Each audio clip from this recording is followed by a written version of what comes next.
इकडे बघा, आंब्याच्या झाडाला मस्त असा मोहर आलेला आहे, छान असा। गुड मॉर्निंग सगळ्यांना। तर भरपूर ऊन वाटत आहे बाहेर।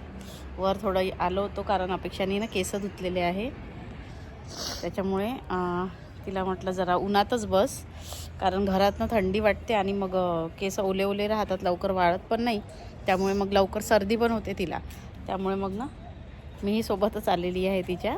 ती म्हणे थोडा वेळ चल मम्मीवर, कारण तिचे केस वाळायचे आहे। आणि इकडे बघा, आंब्याच्या झाडाला मस्त असा मोहर आलेला आहे, छान असा। मागच्या वर्षी ना तुम्हाला दाखवते, दिसतंय ना, हां दिसतोय त्याच्यामध्ये। तर मागच्या वर्षी ना अजिबात नव्हता, म्हणजे फक्त मोजून मला वाटते 15-20 आंबे आले होते। आणि म्हणजे दरवर्षीचंच असंच आहे, एक वर्षी भरपूर आंबा येत असतो तर एक वर्षी अजिबात नाही, खूपच कमी क्वचित आंबा येत असतो याला। तर मागच्या वर्षी अजिबात आंबे नव्हते, जवळपास 15 वगैरे आंबे असे आले असेल। तर यावर्षी भरपूर आंबे येतील, मस्त असा मोहर आलेला आहे झाडाला। आणि म्हणतात असं की एक वर्षी आंब्याला भरपूर आंबे असतात आणि एक वर्षी चिंच असते म्हणून भरपूर। तर बहुतेक यावर्षी आंब्याचा बार भरपूर आहे आमच्या झाडाला, तर भरपूर आंबे येतील।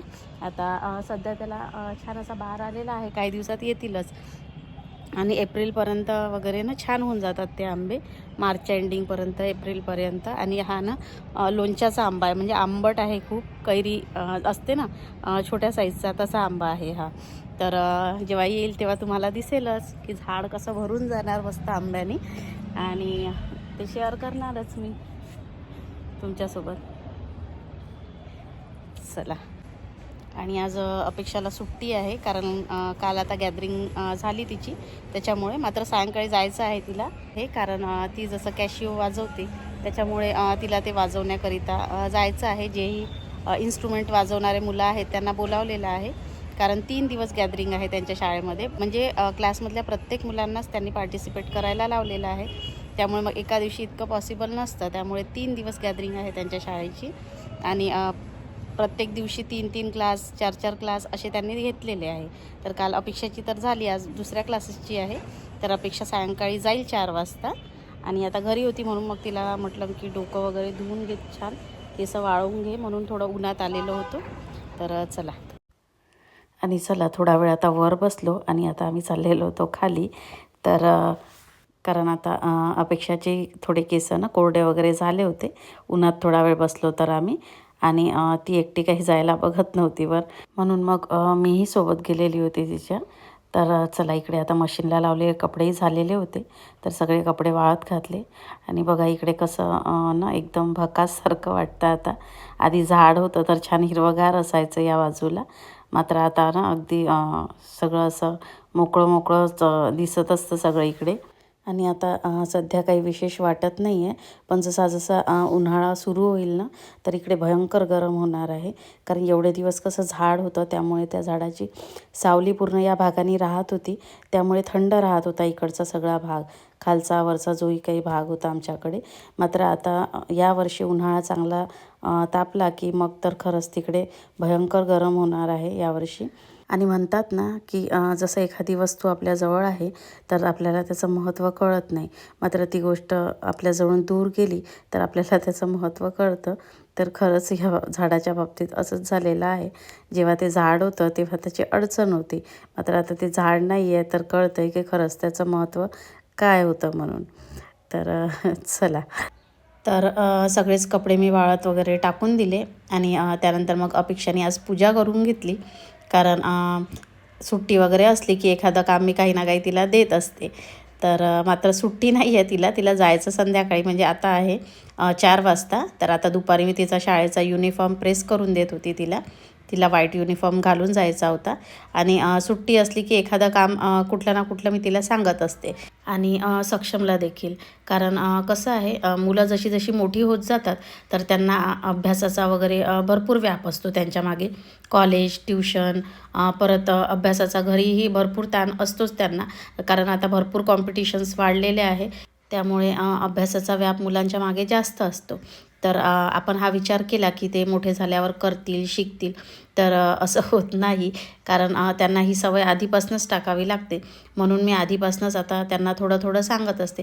कारण त्या सवयी त्यांच्यामध्ये असल्या की ते आपोआपच मग मोठं झाल्यानंतर त्यांना सांगण्याची गरज आपल्याला पडत नाही आणि ते आपोआप करतात. आणि खरंच सांगते, मी काही मुलं अशीही बघितलेली आहे की जे एक ग्लास पाणीसुद्धा आपल्या हाताने घेत नाही, त्याच्यासाठी सुद्धा ते आपल्या मम्मीला, आईला आवाज देत असतात. तर आपण ठीक आहोत तोपर्यंत ठीक आहे आणि तोपर्यंत आपण करतोच. मात्र एखाद दिवस असाही येतो की आपल्याच्याने काहीच होत नाही. म्हणजे एखाद दिवस कधी तब्येत होऊन खराब होते किंवा काही असे सगळे प्रॉब्लेम्स वगैरे येतातच कधी ना कधी. मग त्यावेळी कसं मुलांना या सगळ्या गोष्टी अवघड जातात. म्हणून त्यांना आधीपासूनच तयार करणं ही आपलीच जबाबदारी असते. कारण मुलं स्वतःहून शिकणार नाहीत, हे आपल्यालाच त्यांना शिकवावं लागणार आहे. आणि माझ्याकडे तर मुलांना आणि यांना देखील म्हणजे अजिबात अशी सवय नाही आहे की त्यांना सगळं हातात द्यावं लागतं. कारण मला जेव्हा वेळ आहे तेव्हा मी करतच असते. मात्र मी जर एखाद्या कामात असेल तर ताट वाढायचं असो किंवा कुठलंही काम असो जे ते स्वतःहून करू शकतात, तर ते करून घेत असतात. ते माझी वाट बघत नाही त्या गोष्टीसाठी. आणि सगळ्या गोष्टी ह्या मुलींनाच यायला हव्या असं काहीच नाही आहे. तर मी माझ्या मुलालाही सगळ्याच गोष्टी शिकवण्याचा माझा प्रयत्न असतो. म्हणजे छोट्या छोट्या गोष्टी तो बनवत असतो आताही. असं नाही आहे की नाही बनवत म्हणून. किचनमध्येही येतो तो. त्याला जे जमेल तो ते करण्याचा प्रयत्न करत असतो. आणि काल अपेक्षाच्या शाळेत गॅदरिंग होती, तेव्हा मला जायचं होतं सायंकाळी स्वयंपाक वगैरे करून. तर तेव्हा थोडीशी गडबड झालेली होती, मला धावपळ. तर तेव्हा देखील सक्षमने घर झाडून घेतलं होतं, कपडे घडी करून घेतलेले होते. मात्र मी ते व्हिडिओत घेतलं नाही, त्यांनी नाही म्हटलं तर. मात्र तोही करत असतो जेव्हा त्याला वेळ मिळाला किंवा मला एखाद्या वेळेस गडबड असली तर त्याची मदत मला होत असते. आणि माझ्याकडे अहोंना देखील खूप छान स्वयंपाक बनवता येतो. अगदी माझ्यापेक्षा जास्त चांगला म्हटला तरीही चालेल. व्हेज नॉनव्हेज सगळंच बनवता येतं त्यांना. तर चला, भरपूर गोष्टी झाल्या आणि तुम्ही माझ्या विचाराशी सहमत आहात का, तेही मला नक्की कमेंटमध्ये सांगा. आणि मगाशी अपेक्षाला सक्षम शाळेत सोडून आला होता 4 वाजता. भाजी भात वगैरे झालेला आहे, कणिकही भिजवून ठेवली मी आता. आणि थोड्या वेळाने मग पोळ्या टाकते. तर आता अपेक्षाचा फोन आलेला होता, तिला सुट्टी झालेली आहे. तर आता तिला घेऊन येते मी आधी, कारण ती म्हणत होती की मम्मी तूच येशील घ्यायला म्हणून. तर आधी तिला घेऊन येते, त्याच्यानंतर मग पोळ्या टाकते आणि मग सगळ्यांची जेवणं वगैरे होईल. तर चला आधी तिला घेऊन येते मी. तर चला जाते मी. आणि मी स्वेटर घातलेला आहे कारण बाहेरही थंडी आहे, म्हणून स्वेटर घालून घेतलं. आणि तिचंही स्वेटर मी घेतलेलं आहे. तर चला जाऊन येते.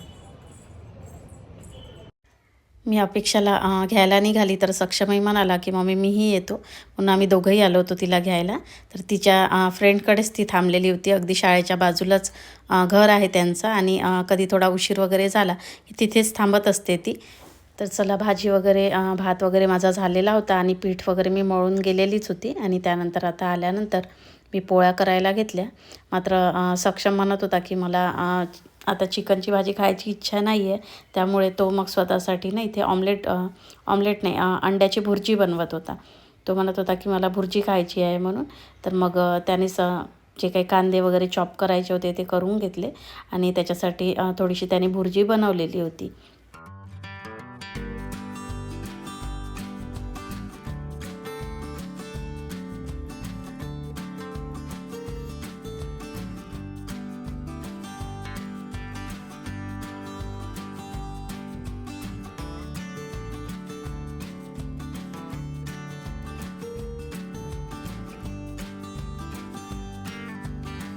तर चला, माझा स्वयंपाक झालेला होता आणि सक्षमने छान भुर्जीतनं पातीचा कांदा टाकलेला होता. त्याला आवडतो पातीचा कांदा. आणि मग मुलं जेवायला बसली, हे यायचे होते म्हणून मग मी थांबलेली होती. नंतर हे आलेत आणि मग आम्ही बसलो जेवायला. तर चला, असा होता माझा आजचा व्लॉग. तर आजचा व्लॉग तुम्हाला कसा वाटला नक्की कमेंटमध्ये सांगा. आवडला असल्यास जरूर एक लाईक करा. जर आपल्या चॅनलवरती कोणी नवीन असेल तर आपल्या चॅनलला सबस्क्राईब करून घ्या. तर भेटूया अशाच एका छानशा व्लॉगमध्ये. तोपर्यंत बाय बाय.